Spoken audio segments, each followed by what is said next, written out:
Hi, everybody. This is Congressman Tom McClintock of California's 5th Congressional District.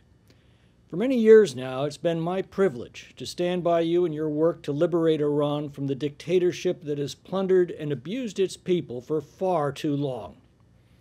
When I first introduced House Resolution 100, which expresses support for the Iranian people's aspirations for a democratic, secular, and non-nuclear Republic of Iran, the nationwide protests in Iran were in their 5th month. Within a few weeks, a bipartisan majority of the entire U.S. House of Representatives co-sponsored this important resolution and highlighted Madam Rajavi's 10-point plan for a free and democratic Iranian republic. With this resolution, we've not only elevated the voices of the Iranian people, but also successfully argued that America's greatest leverage in addressing the threat posed by the Iranian regime lies with its nearly 90 million people. Therefore, U.S. policy today must shift its focus away from appeasing this regime and towards supporting the Iranian people and their organized resistance. My friends, your resistance has already achieved remarkable things. Here in America, you're awakening our country to the danger posed to the world by the terrorism and oppression of the Iranian government. That progress is clearly evident in the fact that a majority of the entire House of Representatives has co-sponsored our resolution. And we continue to work with the Iranian diaspora here in America to recognize the danger of the Iranian regime, the heroism of the Iranian resistance, and the necessity to topple these dictators and replace them with a democratic, secular, and non-nuclear Iran. U.S. recognition of the Iranian people's right to protect themselves against state-sponsored aggression, their right to overthrow despotic rulers who oppress them, and their relentless resistance against tyranny is the only acceptable policy, both politically and morally. We must take our cues from the women of Iran, from the resistance units who are at the front line of the fight against Iran's tyrants.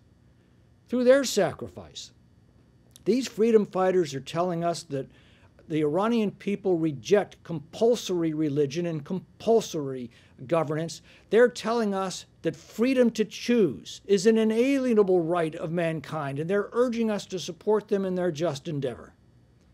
To that end, I want to take a moment to applaud my bipartisan colleagues in the Congressional Iran Human Rights, as well as the Congressional Iran Women's Caucus, for holding a joint hearing on Iran uprising recently. We examined the deliberate gas attack against schoolgirls in Iran and heard testimony from Mrs. Rajavi. These are important steps that project truth and justice into the political discourse in Iran, while also encouraging and supporting the Iranian protesters.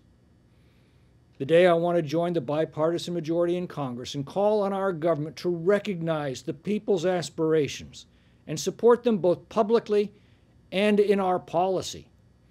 I call upon our government to work alongside our allies to prevent any measures in the international arena that appease or embolden the fascist clerics in Tehran.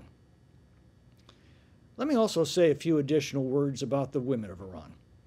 As you know, House Resolution 100 points to the 1988 massacre of thousands of political prisoners killed by the very people who are running Iran today.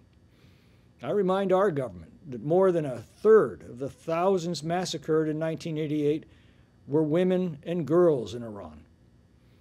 Decades ago, these freedom fighters stood up for their beliefs and sacrificed their lives for the messages that we hear repeatedly in the streets of Iran today. Their message is liberty, choice, and rejection of one-party tyranny of any kind. These messages are paid for with the blood of Iran's martyrs. Their heroism has inspired an entire nation to follow them, to overthrow this regime, and provide the blessings of liberty to themselves and their descendants. That day will come, and come soon. And on that day, well, what a celebration we will see in Tehran, throughout the Republic of Iran, and throughout the world.